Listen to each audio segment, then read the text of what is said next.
We are now flying over some of the wilderness areas of northwestern United States and Canada. Here there are thousands of square miles of uninhabited wilderness that is still unexplored.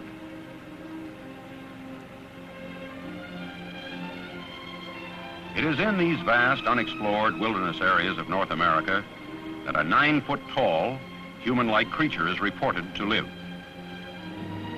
This is the home of the Bigfoot, or Sasquatch, as the Indians call him.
I'm Jay Smith, and it's my job to give you a first-hand report on Bigfoot. I've been here in this camp for several days. We're told it's Bigfoot country. From this camp, a vast wilderness area is now being searched for the Bigfoot. This is Ron Olson. Ron's from Springfield, Oregon, and he heads up expeditions looking for the Bigfoot. Ron, tell me, just what is a Bigfoot? Excuse me a minute. Craig, hold that thing up a minute. Bigfoot, or Sasquatch as he's called in Canada, is a giant, hair-covered, human-like creature that's been reported more and more throughout the mountains of the northwestern United States and Canada. How big do they run? Many sightings have revealed this creature to be between 7 to 9 feet tall and 600 to 900 pounds. Well, now, let's hear the words of some people who have had some first-hand experiences with Bigfoot. In 1924, Fred Beck and 4 other miners were in a cabin in the backwoods located in Washington State near St. Helens. There were 4 or 5 creatures who approached the cabin during the night and proceeded to harass the miners by throwing rocks and pounding on the walls and doors of the cabin.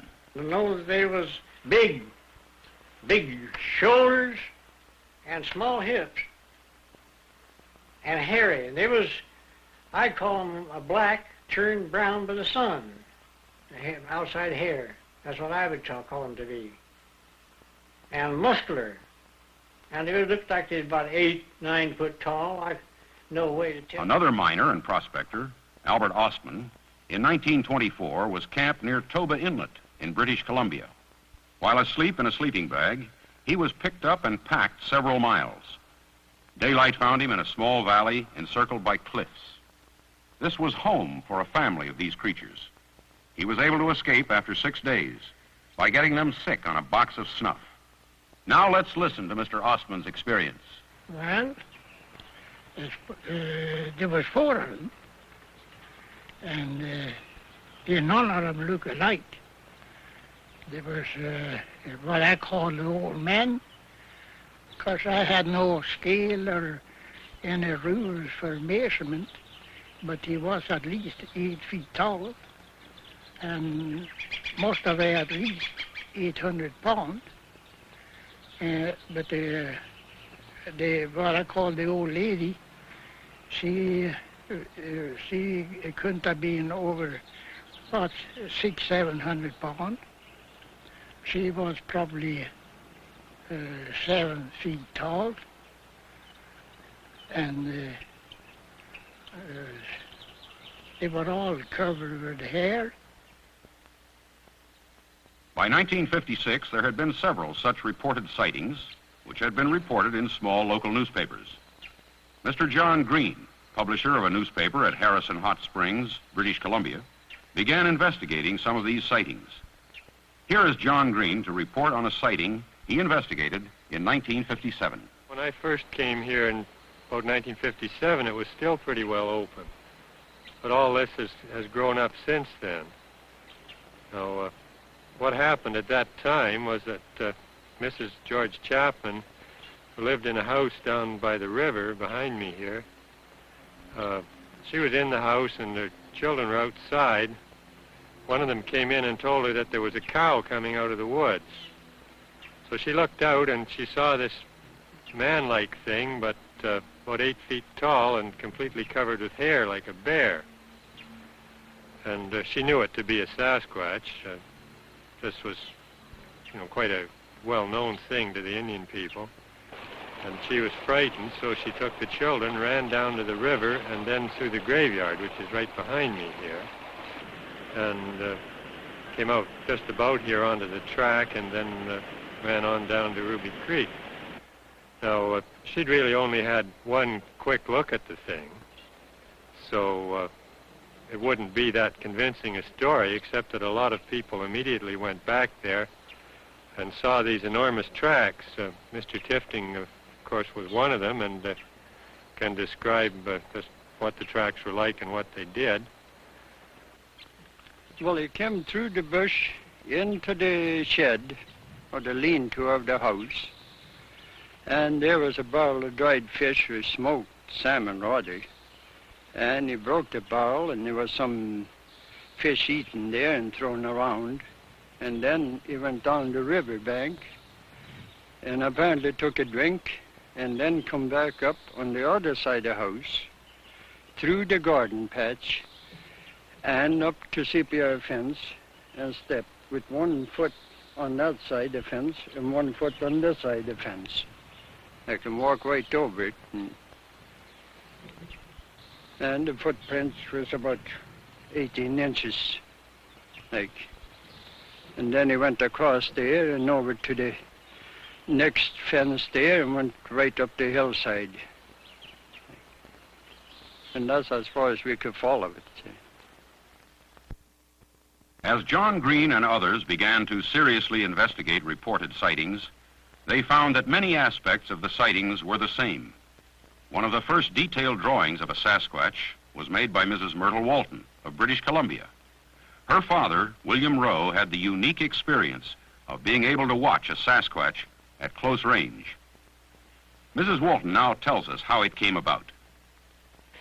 My dad come and asked me to draw a picture of this animal or human for him. He called it a Sasquatch, so he could send it to this John Green, and I drawed the picture for him, and just exactly the way he told me he wanted it drawn. There was a few things he changed on it, like he made the arms a lot heavier, and the head was different, and the breast was different, and the back part was different. So between the two of us, we patched it all up and we sent it to John Green. As the interested investigators became better known, there were more and more sightings and evidences being submitted to them. Mr. Richard Grover, another investigator, reports on a sighting in a residential area just outside of Tacoma, Washington. This is the site of the Fife Heights incident. One morning, approximately 4 o'clock, Dick Hancock and his friend came along this road, stopping the car right here when they saw a huge creature behind that sign over there. It was so tall, its head was above the street sign. The creature took approximately 3 steps, crossing the road. It was blinded by the headlights, and it almost bumped into this sign. As it sidestepped, it caught this sign before it went down over the hill. This is the sign that the creature struck, and it bent it like this, leaving these indentations or scratch marks. It has been estimated by experts that it took 500 foot-pounds to bend this material. A few years after Mrs. Walton made the sketch for her father, she and her husband had a personal experience with a Bigfoot. This is what they report. Well, I think my wife and I have heard the Sasquatch. There's a swamp fairly close to the house here where we can walk out of an evening, and quite often we go down to watch moose. And One night we were down there, and there wasn't any moose around, which was strange because in the summer every night there's moose in the swamp. And it was just before dusk when across the swamp we heard this screaming cry. There were 3 cries, screams, or horrible screams, or whatever there was. One after the other. There was silence between, and everything was just dead quiet afterwards. Just made the hair crawl on the back of your neck. We didn't see anything, but I've heard every animal that lives in the locality at different times, and it wasn't any of those. And if I was asked to describe the sound, I'd say it was a kind of a screaming cry, and it seemed to have anguish in it. Anguish was the thing that stuck with me. Here is an approximation to the sound that they reported hearing that evening.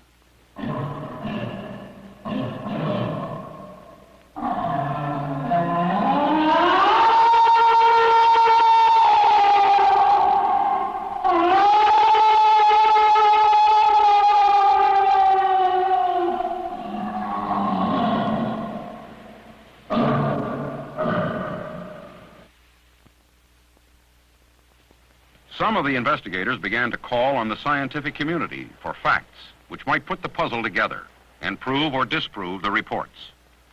Here is Dr. Charles Guiguet, curator of mammals at the Provincial Museum in Victoria, British Columbia, who reflects the dilemma in which he and his companions found themselves.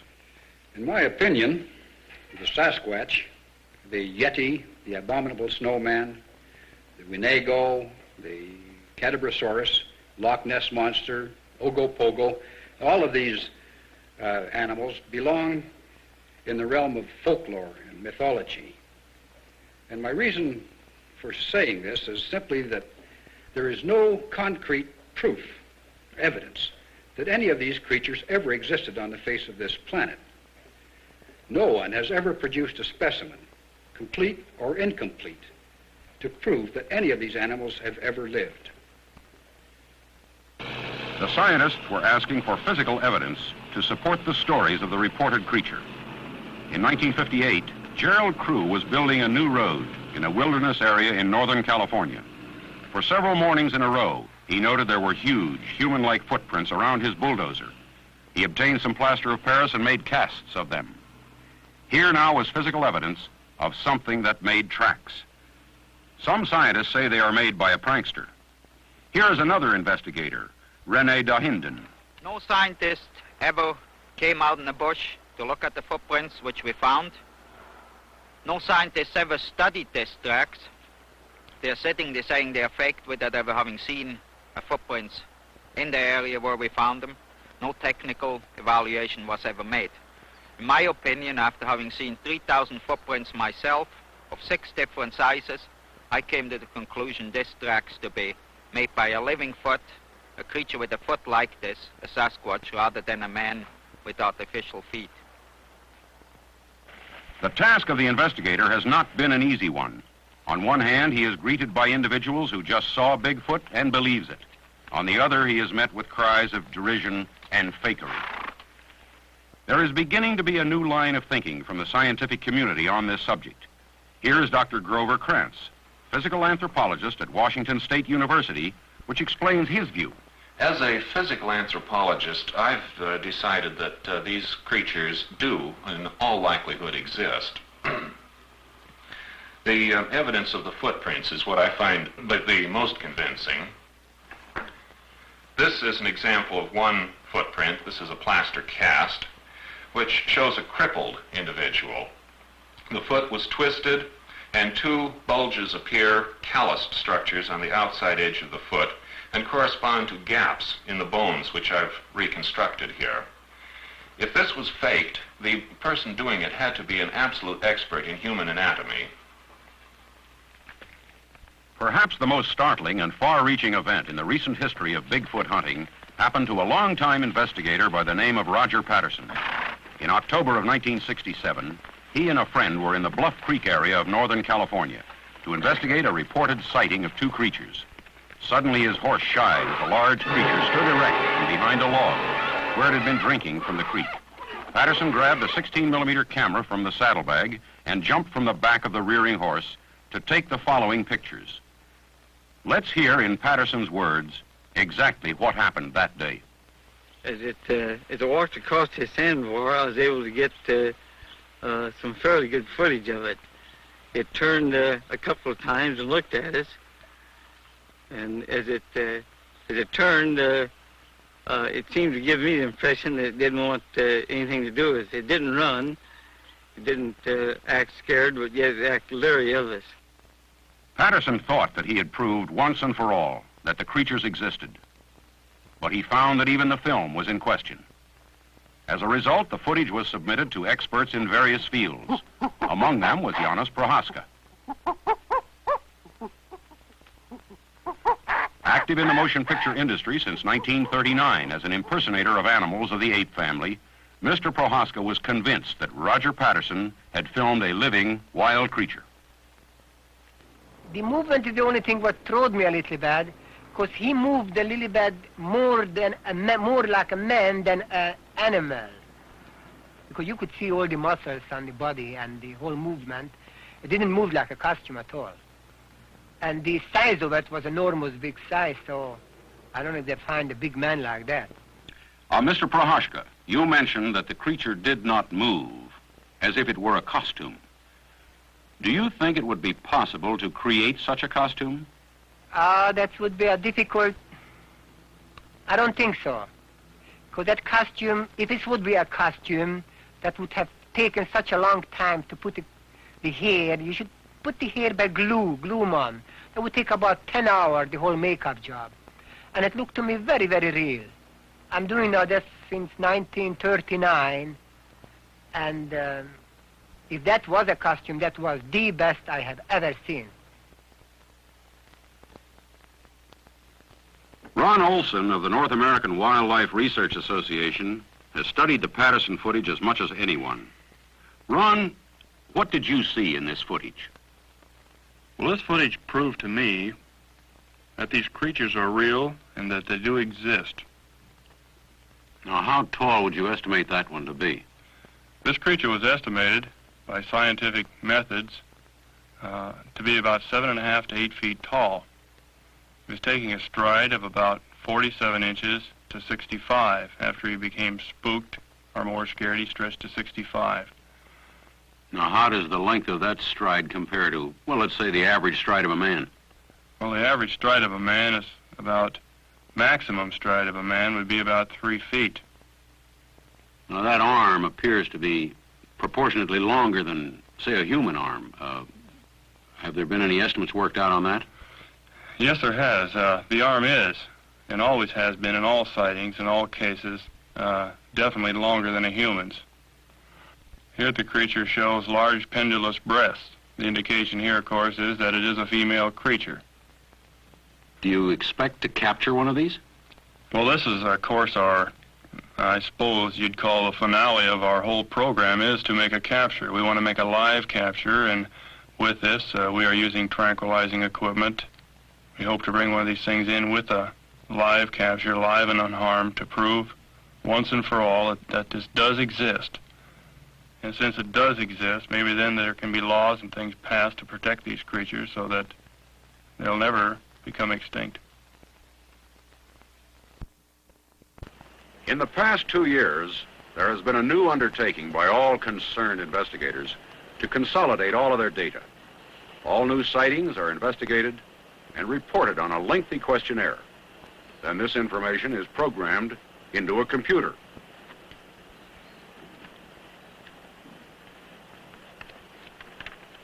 These computer reports and correlations are available to all of the participating investigators upon request. In this way, each investigator can carry on his own work with a much more complete source of data. Along with the computer reports, the most modern equipment is now being used, as it is here in this camp. Procedures have been worked out to cover every aspect of a capture. In the past, many sightings went unreported for fear of ridicule. Law enforcement officers got most of these reported sightings, and most of the people that did the reporting were considered some kind of a nut. Now a central reporting system has been developed, and all sightings can now be reported to our Portland headquarters by simply dialing Bigfoot, Portland, Oregon. Other information can be obtained by writing Bigfoot, Portland, Oregon. It was inevitable that sooner or later these sightings and observations would result in something specific. That someday someone would come forth to try to prove or disprove once and for all the validity of these stories. One Bob Morgan decided to take on the task.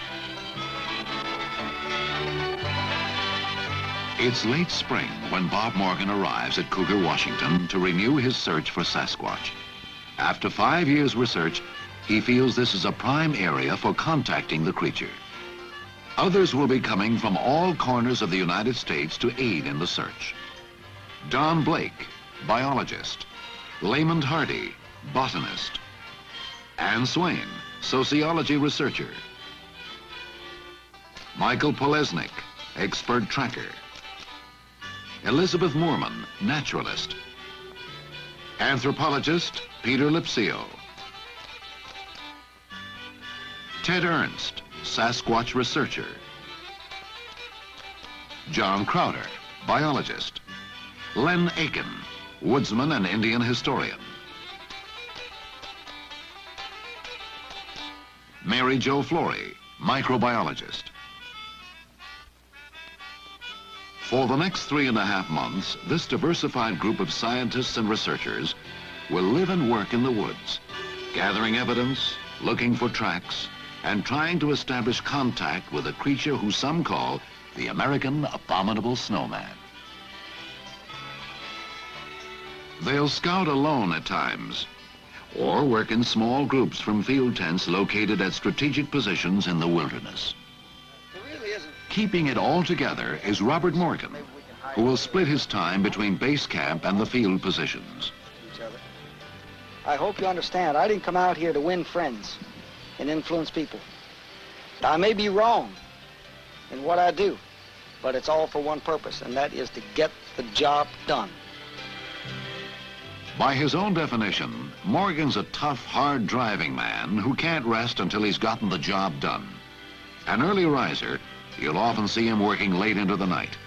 He's tough because he has to be. It's the key to survival in this mountain wilderness. What gives Morgan his drive? Why is he so persistent in his search for something which others say doesn't exist? What keeps him going in the face of unrelenting ridicule and unfavorable odds? There can be no other explanation than his own personal encounter with Bigfoot 20 years ago. It was in these woods that Morgan found himself face to face with a giant.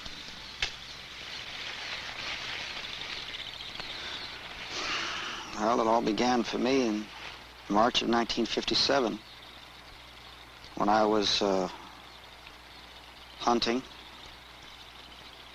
in Mason County, Washington. I saw a creature there, came face to face with it.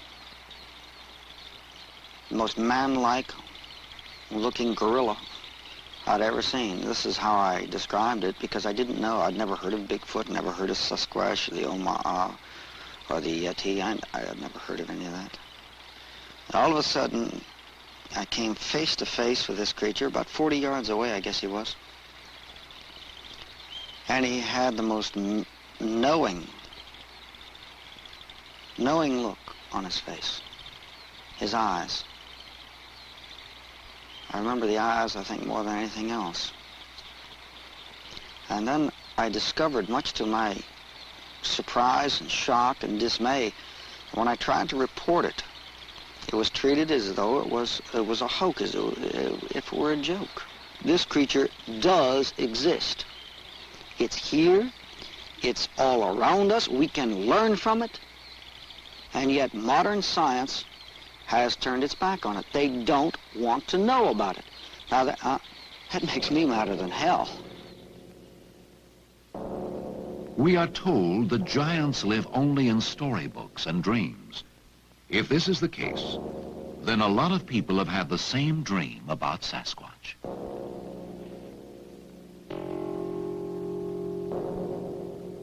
Stories and legends of the creature date back hundreds, if not thousands of years among American Indians. Masks, tribal rites, and rituals have been dedicated to the creature. And he's known by 100 different names: Siatik, Oma, Bushman, Skookum, Wild Man, Sunaqua, Bigfoot. By any name, his description comes out the same. The creature is large, very large, standing 8 feet tall and weighing nearly 800 pounds. He's muscular, has little or no neck, and is bipedal, which means he walks upright, like man on 2 legs. The tracks he leaves behind tell the story. Like the creature, they are big, some over 18 inches long and 8 inches wide. The footprints show 5 toes and an imprint like any one of us would leave, except for the size. They are nothing like a bear's track. Sasquatch is apparently flat-footed and walks with a 4-foot stride, with his knees slightly bent. Each hand of the giant primate has 5 fingers, but he doesn't have an opposing thumb, indicating he cannot grasp small objects the way we can. Little else is known for sure. Bigfoot is thought to be semi-nomadic, following a trail of food which is quite variable. Berries, grass, seed, fruits, even small rodents, fish and insects. Other questions remain. Is he dangerous? Would he attack a human? While he is generally believed to be non-aggressive, these thoughts have certainly occurred to more than one expedition member, including Morgan. Do I have any fear? Of course I have fear. But what the hell is worth doing in this world if it doesn't have a price to pay? In my own instance, I have been in the close proximity of Bigfoot, and I have not been attacked. I am alive. I feel that he had every opportunity in the world to kill me on many occasions, and they have not chosen to do so. I have respect for this creature, but I don't fear him per se.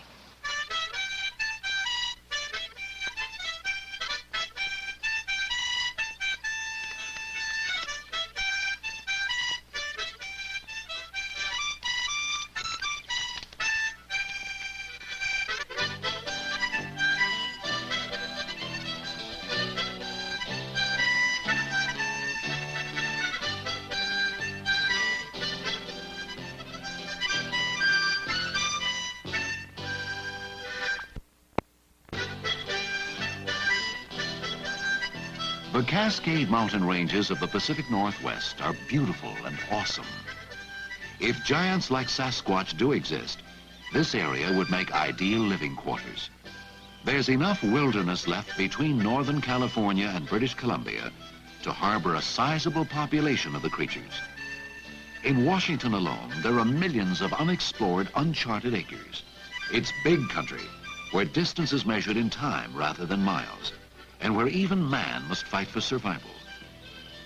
The territory is made up of dense forest, tangled brush, and rough terrain. And a few steps off the trail, anyone, including a large creature, is swallowed by the forest.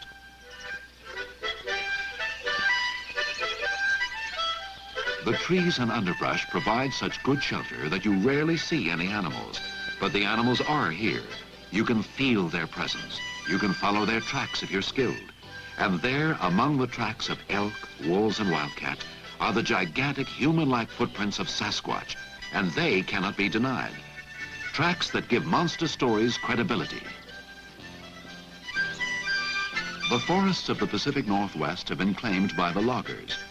But where the logging roads have not reached, where the bulldozers have not swathed a path, the country remains as it was thousands of years ago, an untamed frontier.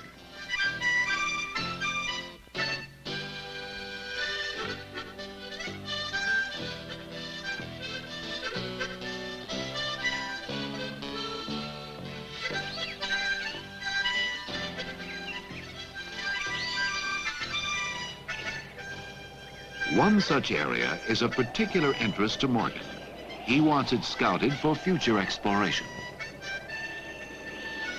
In the expedition, only one man has any chance of entering this rugged, cheerless territory and returning safely. The call goes to Mike Polesnik, an authority on surviving in the woods.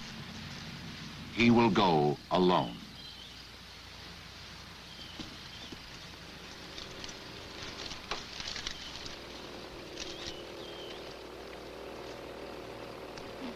Okay, Mike, here's what the situation is. As you know, this area, as far as I know, according to the people who live around here, has never been crossed. They hunt the peripheries. One guy, as far as we know, goes up a short distance up this stream in order to fish, but they don't go in here. But the problem is, you see, the logging areas have surrounded this area. It's kind of a, you know, an oasis. So I've been wanting to go in here for 2 years. You have 5 days. Use your own time, use your own judgment. And the important thing is there's no possible way of radio contact or anything else. You're on your own. And all I can tell you is be careful. All right, if I get onto anything, I'll go ahead and stay right on it until I get a positive ID or establish communications in some form.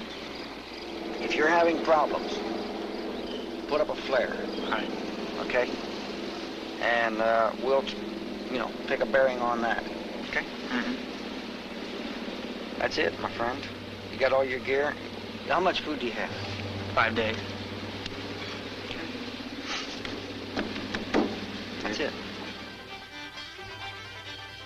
To the casual observer, the area where Mike is headed appears tame and inviting. But an experienced woodsman like Mike knows that staying alert means staying alive.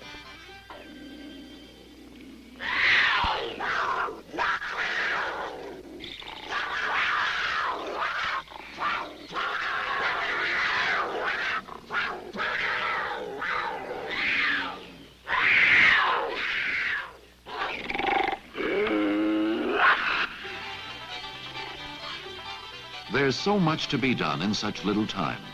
Morgan keeps the expedition going at an accelerated pace. With Polesnik on his way, he and Ted Ernst set out to explore the lava flows of Mount St. Helens, once an active volcano. They'll spend the first day together. Then Ted, like Mike, will be on his own. Wherever he goes, Morgan is constantly reminded that he is the visitor, the intruder in Bigfoot's territory. In his element, he is king. We are the invaders. He has no fear, builds no cities. He violates everything that we have stood for. He belongs with this earth. He belongs here. He lives with nature. We, unfortunately, live in spite of it. He's part of nature. We create our own air conditioning, neon lights, one-way streets, parking meters. Good Lord. We must carry food on our back. We have to eat specialized diets. We have to have this, we have to have that. We have a high fatigue factor, etc., etc., etc. Hell, he doesn't carry a pack. And this creature walks among God's world as if he's one of them. And he leaves very little behind him except tracks. It's kind of sad that we are in pursuit of a creature that lives so beautifully with nature. Perhaps, just perhaps, we can learn from him.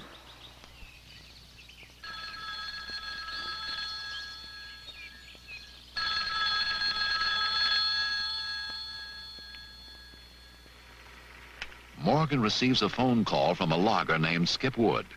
Good Lord, a 6 foot. Now, that was a 6 foot stride, huh? While clear-cutting acreage in Washougal County, Wood and several others were visited by a large, hairy animal. You haven't lost any loggers. The creature, matching Bigfoot's description, watched the lumbermen from a rock clearing above their camp. And they watched it for 4 hours. This is very intriguing because this is the second report now we've had within 2 months of cataloging and having the creatures come near, loggers during the day, which is extremely unusual. Now be en route within the hour. Thank you so very much. We'll get underway, and I appreciate very much your call. Have a nice day. Bye. Hot report, day before yesterday. Reports similar to Skip Wood's have been on the increase in recent years as civilization creeps deeper into the forest. They're not just limited to the Pacific Northwest. The skunk ape of Florida, the bush monster of Idaho, the Sunaquah of Canada, the Yeti of the Himalayas, all bear a striking resemblance to Bigfoot.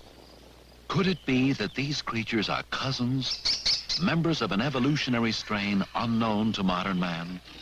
And does it roam these woods with bear and other wild animals? Morgan wants to find out.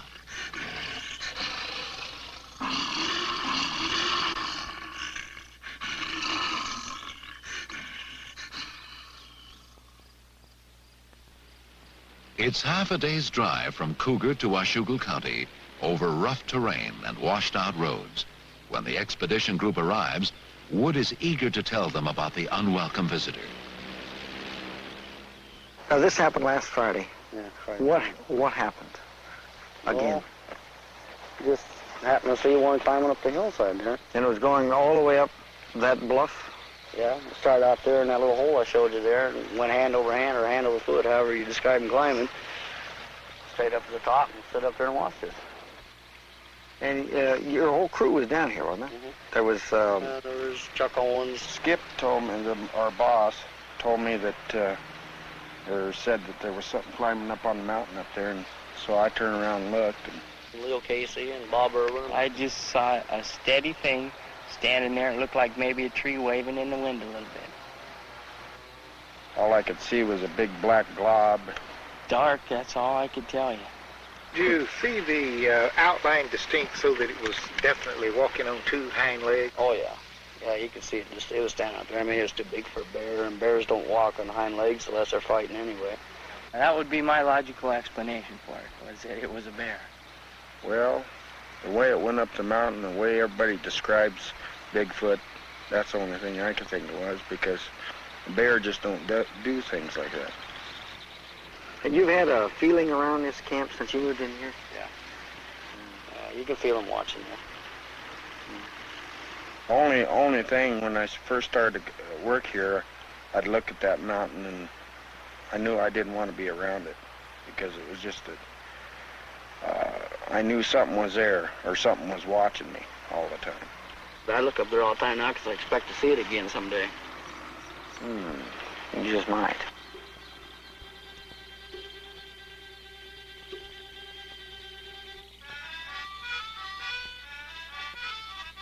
The loggers want nothing further to do with this or any other Sasquatch. So Morgan and Elizabeth Moorman set out alone for the rock face where the creature was seen.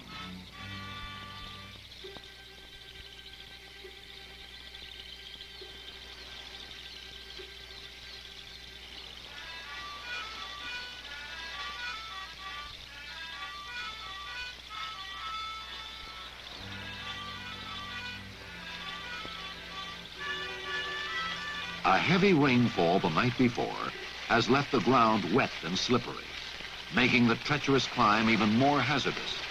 They must make their own trail as they go.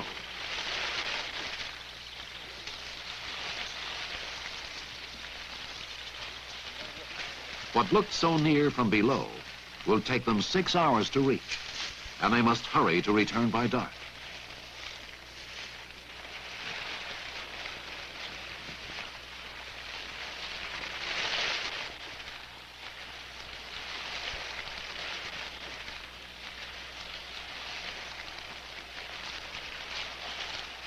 Reaching the summit, the pair finds little more than a spectacular view.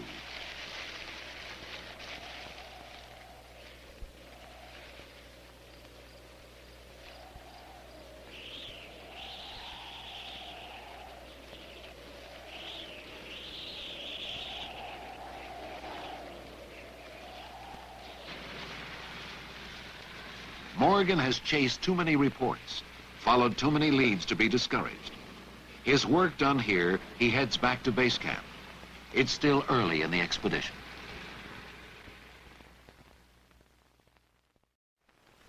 We both believe that we... Before our saw film Bigfoot. crew arrived, expedition member swear it. Ann Swain had what might have been the first Sasquatch sighting of the expedition. She recounts the incident. I turned to my right and I looked down at the end of the creek, and as I lifted my binoculars, I saw this huge black form.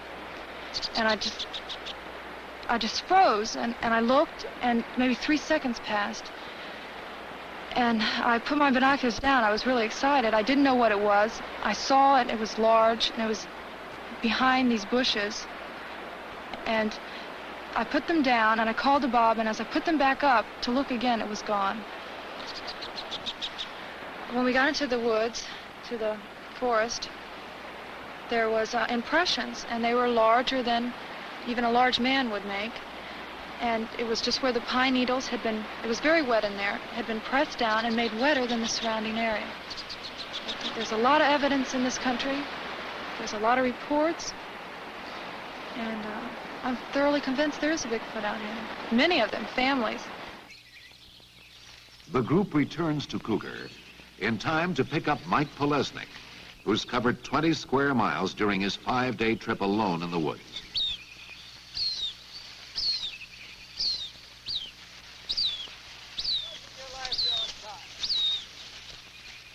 I got something for you. On his way out, Mike found large, barefoot, human-like tracks. It's exciting news. Coming out of the woods next to the berries, and there were still berries on the ground. Not that long, barefoot. He's flat-footed. I thought they were human. But I went back on my way down. I don't think they are. Okay, how far off the road are they? It's pretty close to the mountain.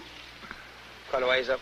No, it's not a long ways up. It's right there where the trail begins. Can we get Pete Lipscomb in there? Yeah, I need to see him. And how about up on the mountain? Oh, man. 3 hours going up. A cat come in the first night. And the second night he come in closer. And the third night I left. I think he knew I was scared. Okay. Told you I'd find something if there's something there. All right, by the way, I think...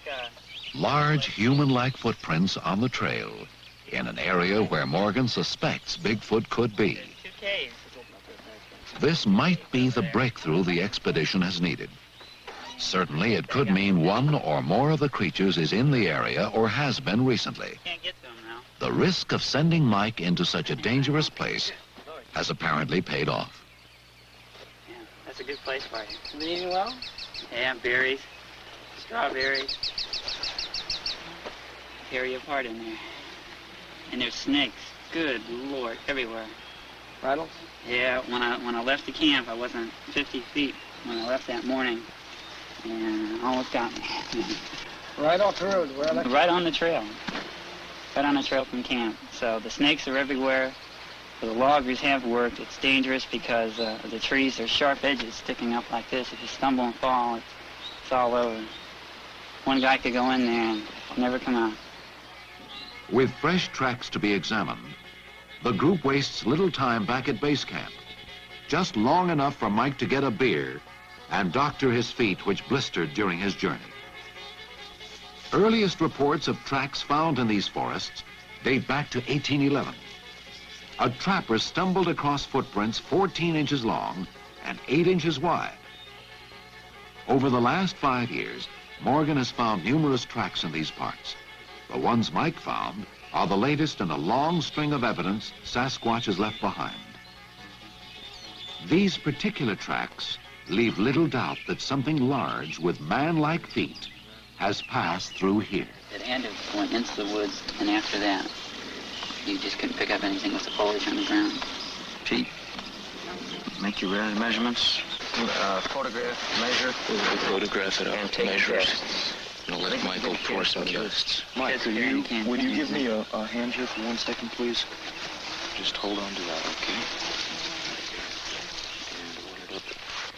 Very interesting. All right. Something moves through here. These ferns are down. Okay, hold it.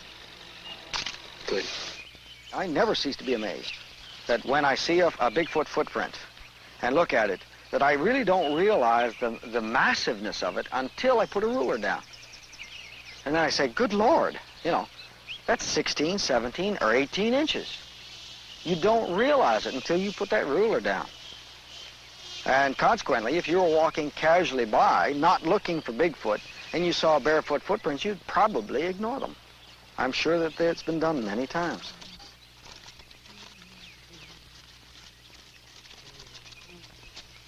As a plaster record of 2 of the tracks is made, the mood of the group changes. It goes from elation over finding the prints to anxiety. Expedition members become tense, on edge. There is the sense of danger. Others who have been in the vicinity of Sasquatch have reported similar eerie feelings. The hope is that whatever made these footprints is still in the area and might return. I'll become part of the cast. If you take a walk back through this area, you're going to find a couple of things rather interesting. Number 1, all the berries are gone. Number 2, there is fresh and old breaks in these ferns leading all the way back up into this area. I didn't find the end of it. I just found them.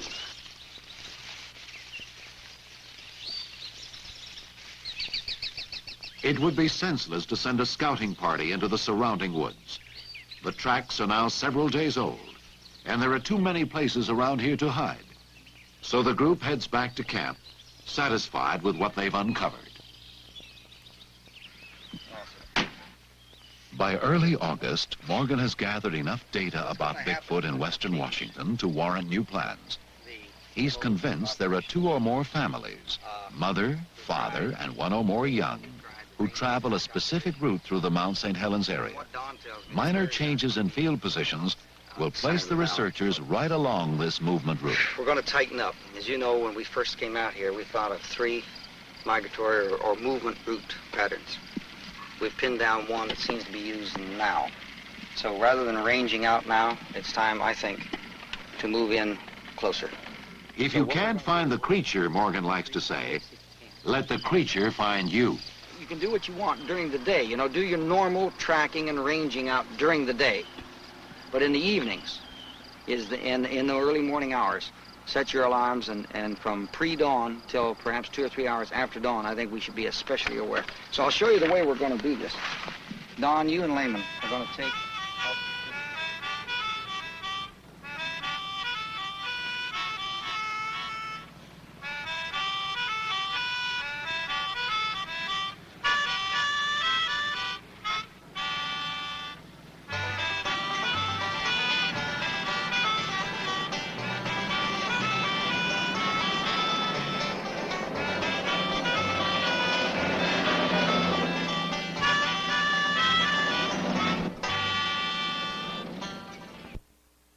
What we have done here, we've established 4 camps along a line which I feel is a movement route. When the creature goes from one wilderness area into another wilderness area, these areas are accessible.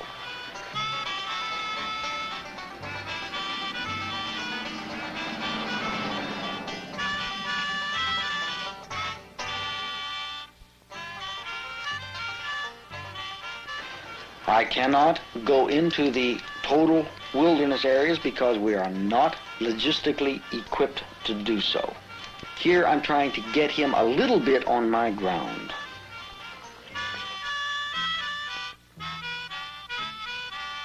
Hopefully, they will either observe him in movement or the creatures will come to their camp. I ask my people to be in from 6 p.m. to 6 a.m. to be awake, aware of what's going on around them. Now, I do not permit firearms in the field. I don't feel it's necessary. I feel that if a creature like this wants you, your firearms are nothing more than an iron teddy bear, because he's going to get you. So certainly there can be a time when this creature could be dangerous. But if you don't want to get wet, stay the hell out of the water. If you're not willing to take that chance, don't come along with me. It's as simple as that. And every one of my people, they know this, they understand it, and they accept it.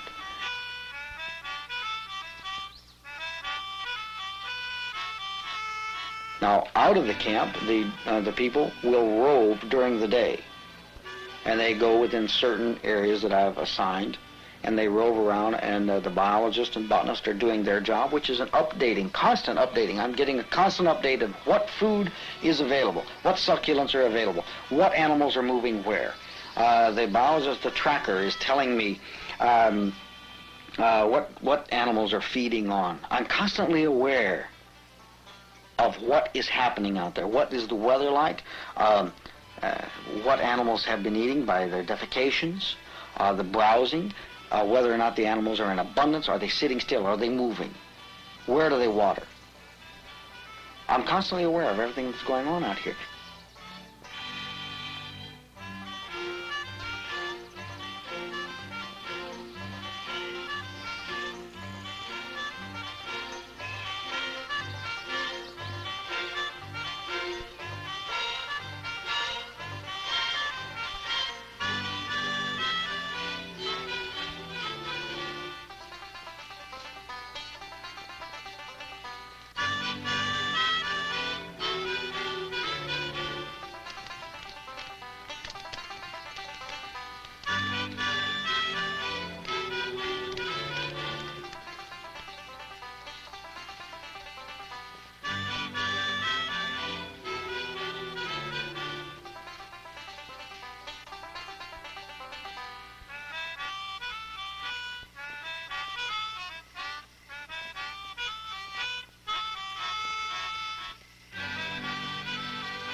We come right back to the basics again, to the, you know, to the cynical, ruthless point, and this is produce the creature.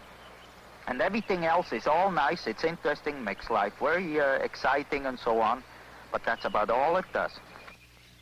Morgan has driven to the Canadian border to confer with two men who are chasing Sasquatch through British Columbia, where creature sightings have become commonplace. Rene Dahinden lives here year-round and has been on Bigfoot's trail for 2 decades. John Green, author-journalist, has written 3 books on the subject. Over a picnic table rich with Bigfoot artifacts, the 3 men discuss their different operating methods. Dahinden and Green both say the creature must be brought in dead or alive. Morgan contends that Sasquatch is too human-like to destroy. I don't think there's any argument that the fastest way to bring this to legislation for the betterment of the species, the fastest way would be killing one. The only way. Possibly.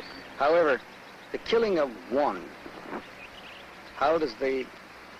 I just feel that I really feel that the youth of this world and the people that are young at heart have had enough of the killing.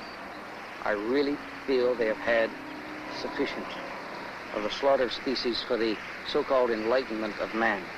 But I think that it is time for a new precedent to be set, for legislation to be passed on an accepted species without total so-called scientific knowledge. All right, why pick this species? Are you going to stop people from slaughtering hundreds of thousands of deer every fall? Why not start now? Why start with this one? Well, I'll tell you why. It's because it looks more like man than any other, and as far as I'm concerned, that is a concern for humankind, not for any animal kind. You remind me of the little old lady who got all hepped up when I told her I would kill a Sasquatch, and then she went in and had a steak dinner. First thing first, and the first thing is to find proof, 100%, so there's unquestionable evidence available which proves the existence of this creature. And the rest of them is all, well, it's nice. You know, you can dream about it and so on, but you have to be cynical, you have to be ruthless, and it's no game. It's no game. It's one of the biggest scientific discoveries the world has ever seen. In an anthropological and probably zoological and biological sense, and might revamp or turn over the whole theory of evolution and everything else. But that would flip our lid, to put it bluntly. But I would rather... So therefore, you know, never mind the philosophical discussions, I say go grab him, any which way. I would rather lose than win that way. Well, you know, if you're in this business 20 years, you haven't got time anymore for no, I'm in this to collect the Sasquatch, dead or alive, to prove its existence, and, you know, that's all there is to it. While Morgan is away, a local resident discovers large impressions practically in the expedition's backyard.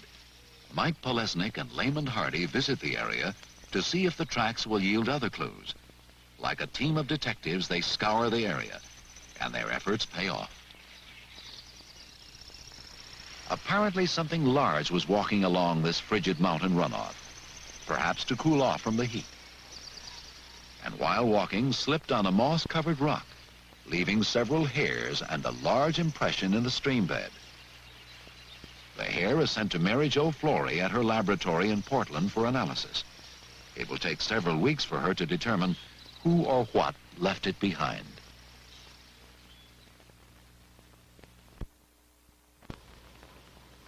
Like sand in a giant hourglass, the melting snows of Mount St. Helens are a constant reminder that summer is slipping away.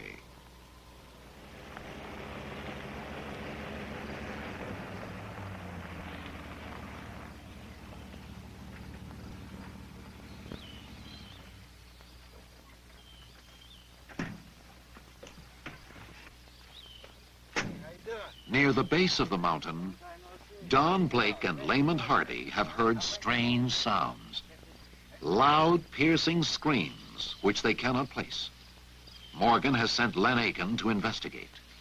They didn't sound like birds, and I couldn't imagine it being a cougar, because it didn't make a noise like the cougars we hear it back home.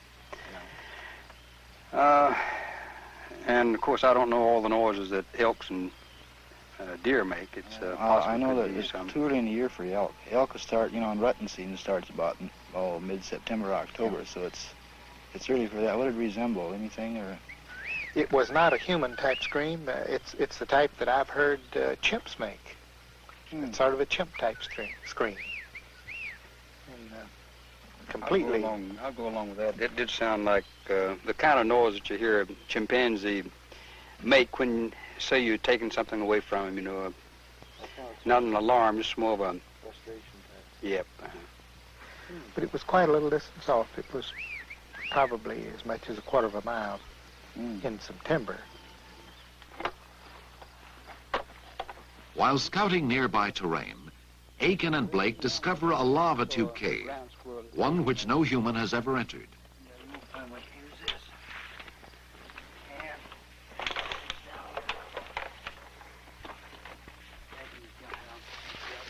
Watch out.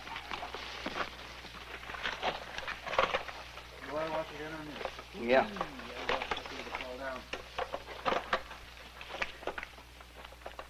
Getting around the mountains has presented no problem for Blake, who has used crutches most of his adult life. The cave is just another challenge. Boy, how the net opens up. Yeah. Now then, we're losing altitude fast. We're dropping, let's see, 5 feet for every 8, aren't we? Dozens of the caves formed when molten lava gushed through the valleys from a violent Mount St. Helens. The underground tunnels are the longest of their kind in the world and could provide winter shelter or even burial grounds for Sasquatch. Well, places the cave is 6 feet high, but at 5 feet 6, I have to be careful that I don't break my head somewhere. Here's why.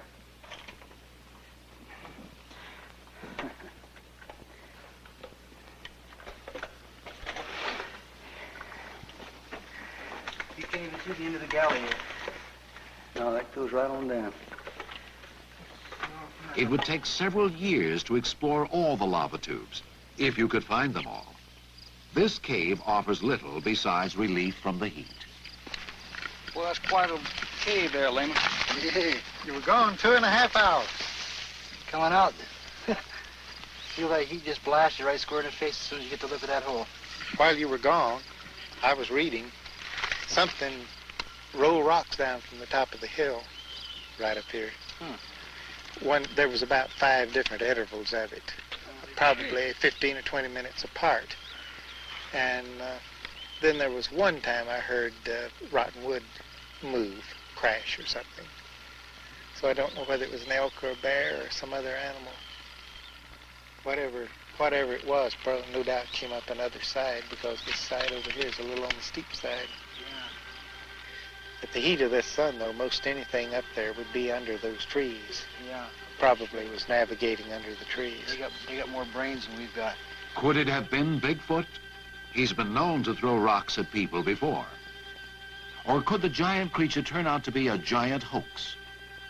Unlikely, in the face of countless reports by people who say they've seen him. People who have nothing to gain by fabricating a story. People like Patty Carter, who as a young girl was befriended by a young Sasquatch. Patty, it was a couple of years ago, I guess when we first met, and you told me rather, I found intriguing story about what happened to you when you were a child. And I wonder if you'd recount that for me on your first encounter. Well, there was 2 of them. A big one that was fairly heavy with child, young, whatever. And a young one stood there and looked at me for a while, and then they come down to the creek, got a drink, and then they left. Anyway, they come back about every week, and got so I'd take them down some venison sausage Daddy made, and they'd eat it, and they'd throw sticks and rocks and stuff, play catch with it. With who? With you? The young one, yeah. We wouldn't throw at you, would he? No, just to me. Very gentle. Underhand type motion. Very, very gentle. Did you ever throw it back to him? Uh-huh. And then what would he do? Pick it up and throw it back to me again. And how long would this go? A couple hours, like playing catch with it. The female, it had its baby not too terribly far from me. It's like, about 25, 30 yards, I imagine. Was that in a cave, or was it No, in a it was building? it was by the creek, by the stump, behind the stump. Behind a stump. Did the creature make any sound? Well, no more so than anything else would, giving birth to a young one. It hurts. And then what did the creature do? Well, it wouldn't let me near it at all, near the little one. Mm-hmm. And she cleaned it off and picked it up with this way, held it next to her, real close to her. Do you think that these creatures are animals? No, they are not. They're human. I took and looked at these tracks down here good, and they was about 6 inches wide and about 18 inches and a half long. Sounds crazy, don't it? But it's true. What do you think, Annie? What do you think it was? I don't have no idea what it was. But you know something was there? Yeah, I had never heard of Bigfoot at the time. I'm scared to death. Yeah, but we got one hell of an introduction here one night. Let me tell you, we did. The creature is real, very real to folks like Don Autry and his wife Annie, who live down the road from Expedition Headquarters. Bed was right through that door right over there then. And I was laying there and I heard something groan. I raised up on my elbow and I listened to that just for a minute. And I was going out, what in the hell's going on here? And I hollered, Aunt. And the time I hollered at Aunt, she was standing there in the door and she said, are you groaning? I said, no, hell, I ain't groaning. And she said, well, there's something is. And I got up. You're going to have to hit me on this a little bit, for I don't remember exactly all of it, how it happened. For I was scared that I got to death. That's all he was to it. And anyhow, I come out of the bedroom and come in here and I listened to that for it just a minute. And I got an old single shot 22 that I had, just single shots, you know. So I loaded it. Then I went to the bathroom. And when I was in there in the bathroom, what that was come from out of the woods back from about southwest, coming this way here. And damn, it sounded like he weighed 500 or 600 pounds, even more, just really putting his feet down heavy, you know. And Was it moaning at that time? Yeah, moaning all the time. Never quit moaning. And anyhow, he come on up to the bathroom wall there, and I stood up in the bathroom floor, and that bathroom at that time was 4 foot off the ground. And that sound, he was this close to the house, and that sound was coming straight through the wall, right into, just like a kiss, you know. And then he traced all around out here, and I come back in here, and we sat around.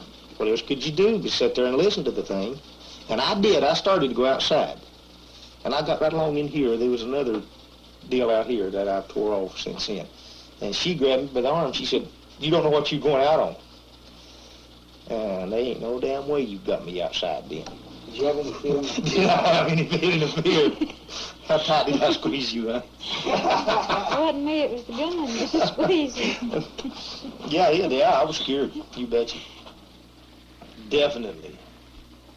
I was scared.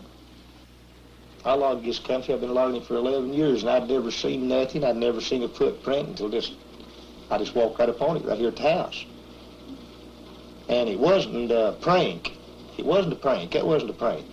For a man, it had to have been over 8 foot tall to make tracks in that snow like this down here. And I don't know nobody that big. And I was born and raised in the woods. I've killed bear, helped kill elk, deer, everything. And I've never heard nothing like this.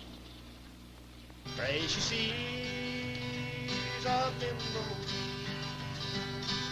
Oh, what joy they bring to me. How I long once more to be with my friends at the country church. And the reports continue, each similar to the one before, except for place and time. Too many reports from too many people for a hoax to be considered. And you say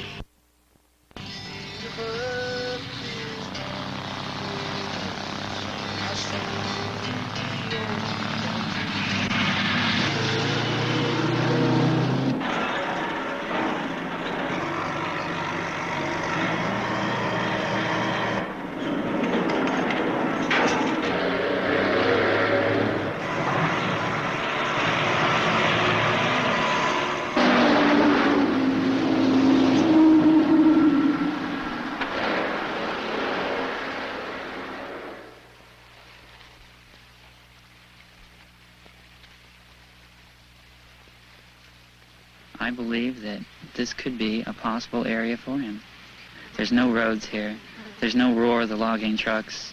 There's no shooting. There's no people chattering about. He can walk around here at ease because nobody comes in here.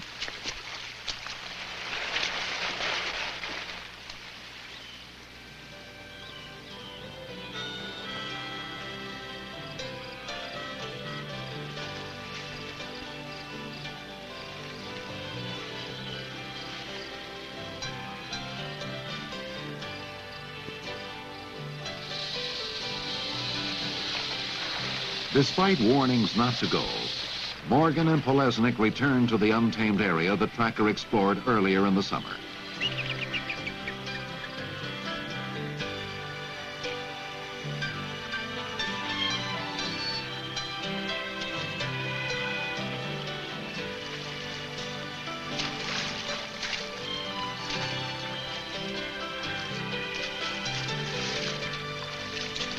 Even with the introduction of four-wheel drive vehicles and snowmobiles, this American frontier has been unwilling to yield to man. The pair has food for 7 days.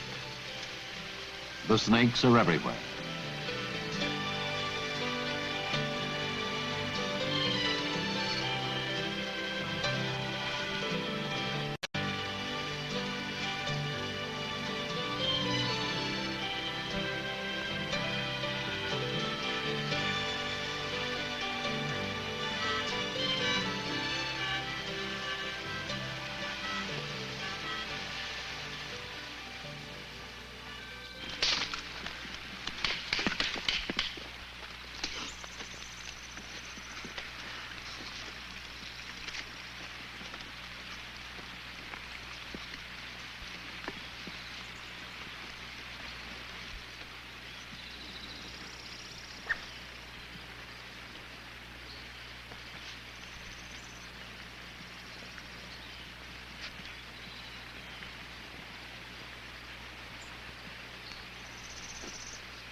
you give him back the map last night? Back up in the side pocket.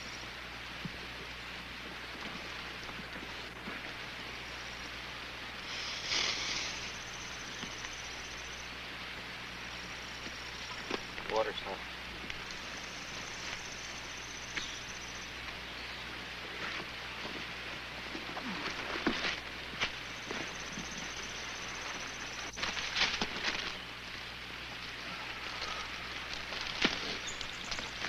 Combination there?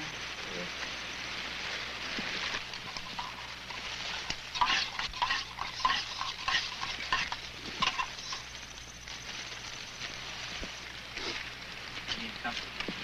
No. No, this thing travels northeast.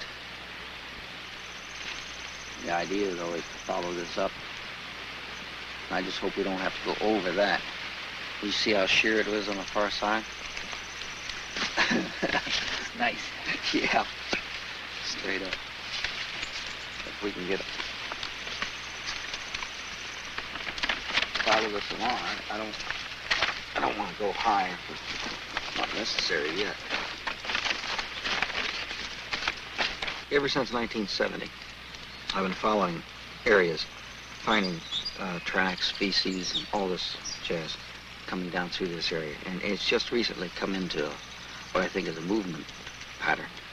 And what our objective is to go entirely through on the north fork of this creek up to Mount Mitchell.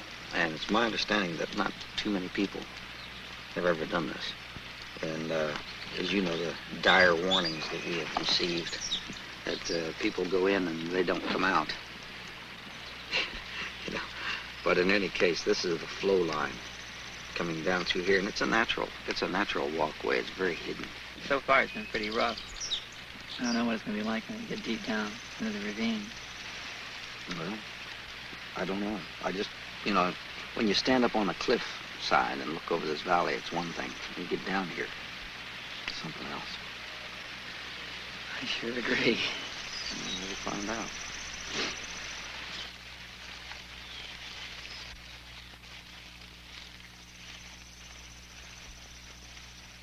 Well, Bob, I sure could have had a better choice of people to go out of this world with.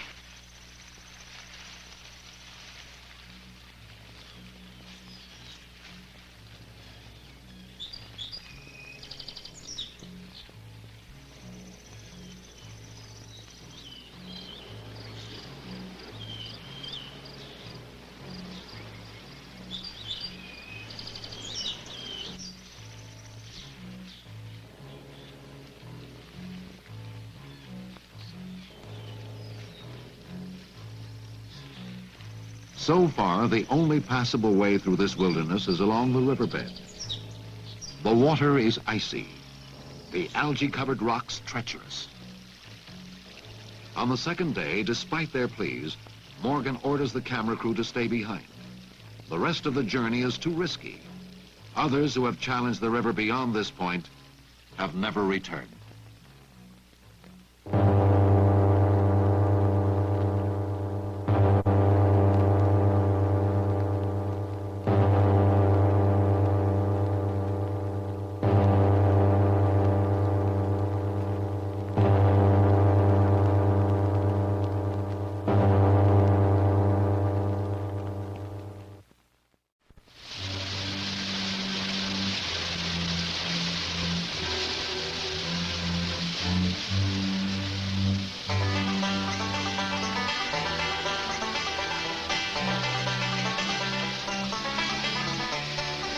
The intense heat has driven Elizabeth Moorman to seek refuge under nature's own shower.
across here, Bob?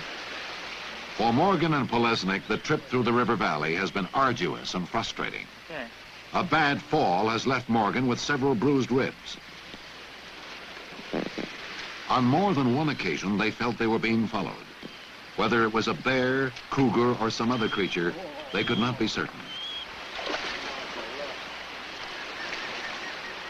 The journey has affected them both physically and emotionally. The experience, they say, has been like a tribal initiation into manhood. They have been baptized by the forest, but still no Sasquatch. And I've been warned time and again not to go into this area because a lot of people have gone in and haven't come out. Well, like anything else, you go in and find out why. Find out for yourself, then you know. It's not a matter of someone telling you. And we discovered that coming up along that river, for instance, it was like stepping back in a time machine.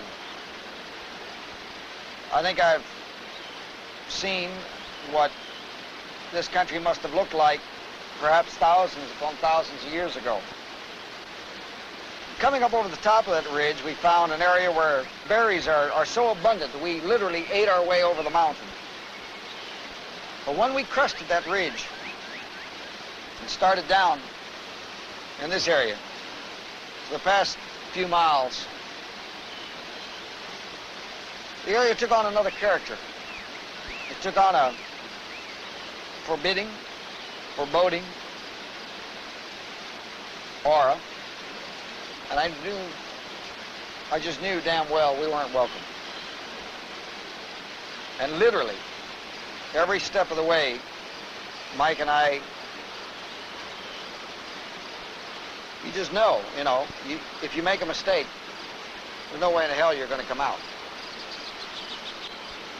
But it gave us a new awareness, a new respect for wildlife, because the deer and the elk and the bear, they live with it every day.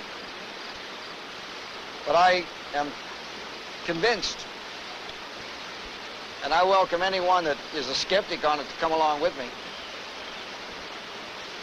I'm convinced that this area, there's no problem whatsoever for a creature like Bigfoot to live in almost a Garden of Eden without any worries about man. There's very few men ever enter this area.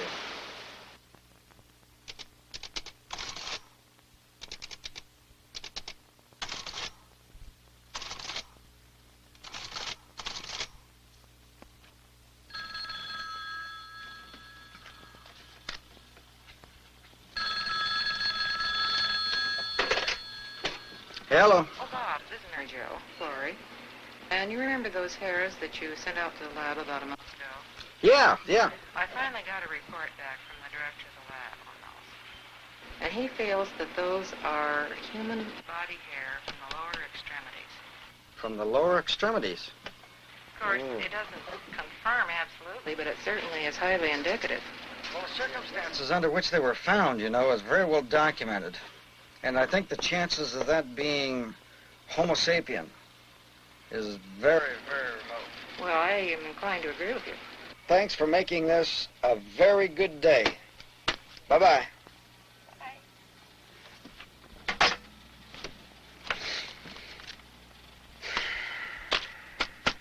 I'll be damned.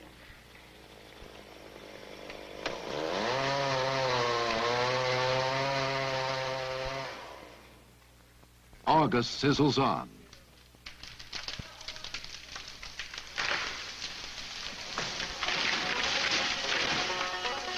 Logging is temporarily halted on orders from the Forestry Service. The extreme fire danger has made logging too risky.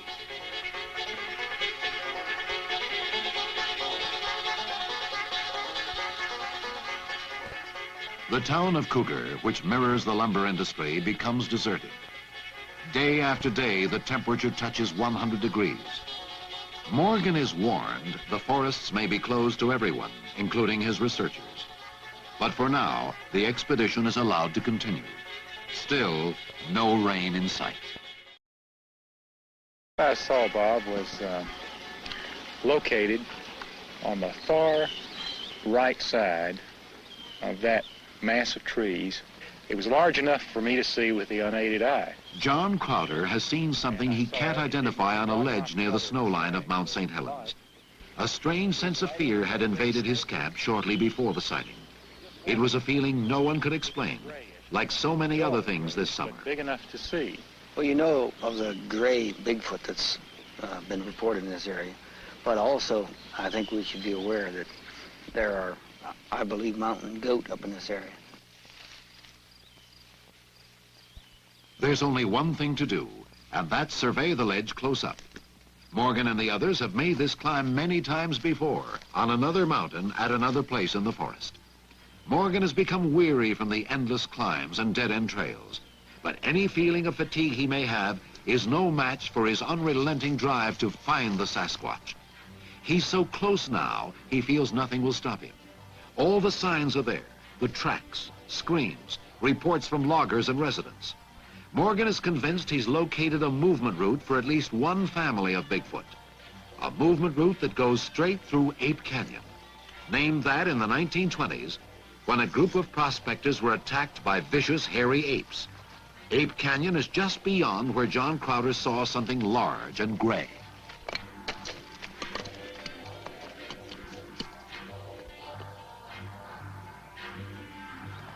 There's little relief from the scorching heat, and at this altitude, the thinner oxygen adds to the physical stress of the climbers.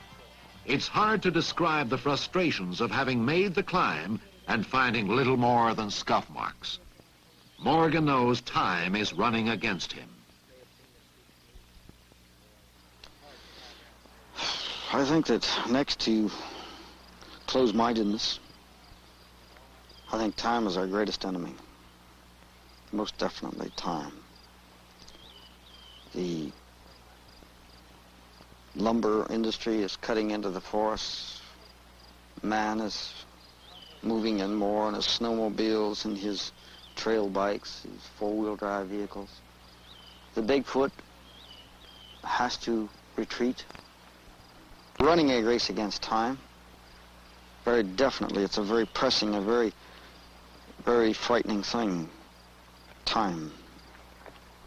They start down in silence, hoping to reach their vehicles before sunset. But the day is not over. What do you think, Bob? It's old stuff. Has a lot of clean edges. Well, it's hominid, bipedal. And what does that thing measure again?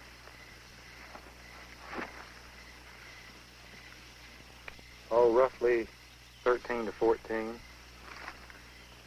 And there's been a lot of washing here on the width, but it would go at least 6 at the widest point. It's not where a few rocks laid and rolled away. We've seen enough of that up here. Add another mystery.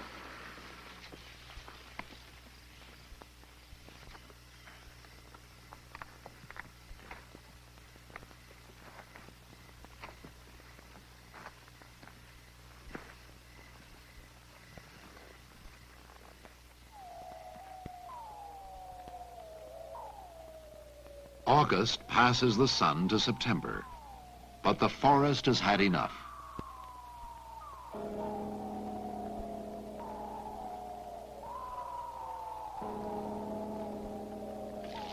A small fire breaks out not far from the main logging road, but a safe distance from the expedition camps.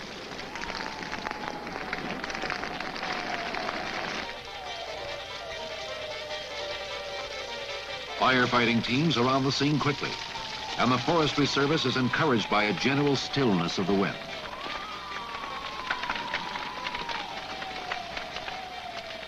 Morgan keeps in touch with the fire's progress.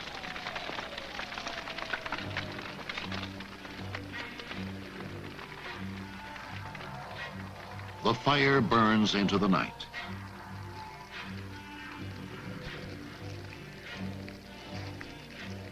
And the next morning, through self-generating winds, it begins to burn more rapidly. More acres are threatened. The Forestry Service calls for help, and the small band of firefighters turns into a sizable camp. Despite the efforts of 600 people fighting the inferno, the fire goes over the hill and into Ape Canyon.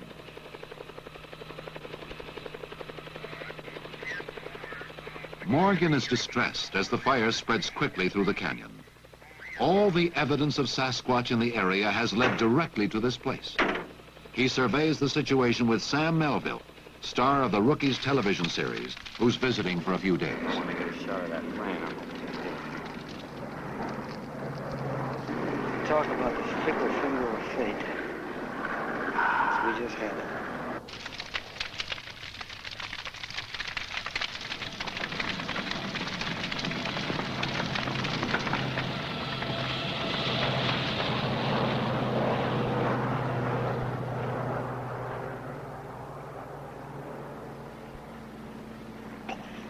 What do you think? Do you think you have to pull any of your people out of their base camps or out of their camps? Yeah, it's possible. I warned the two biologists, you know, they're right over the ridge. They're right over the top. And this will alter Elizabeth going back into the lake.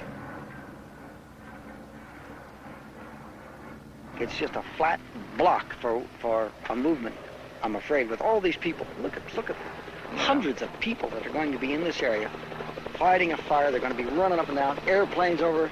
You think a shy creature's going to come within all our waiting and all our planning and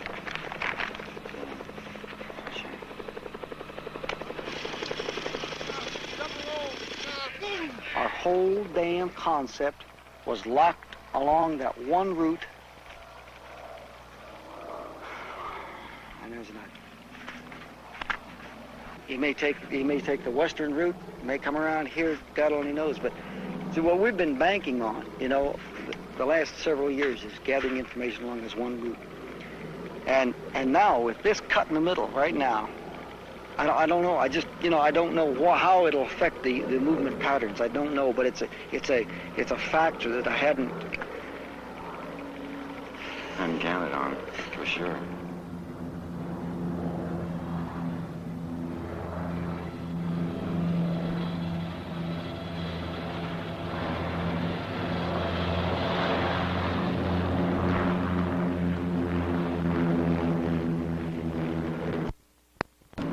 Burning over there.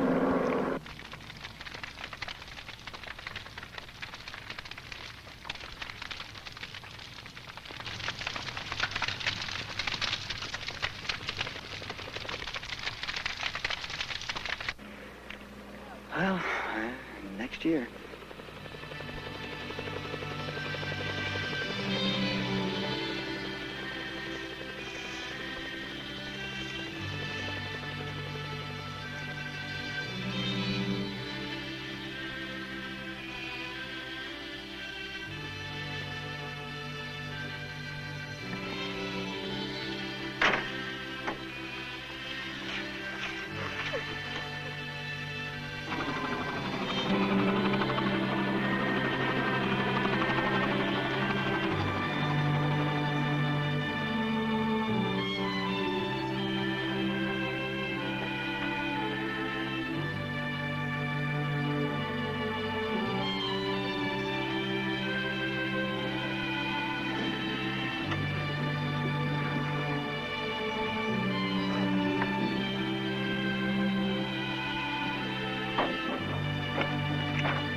It's the end of the road for this particular expedition. There's little doubt the fire and the hundreds of people fighting it will lead the Bigfoot to an alternate route. But for Robert Morgan, it's far from the end of the road. He'll be back next year, and the year after, and the year after that. He'll be back for however long it takes him to satisfy the world that we are merely men among the giants.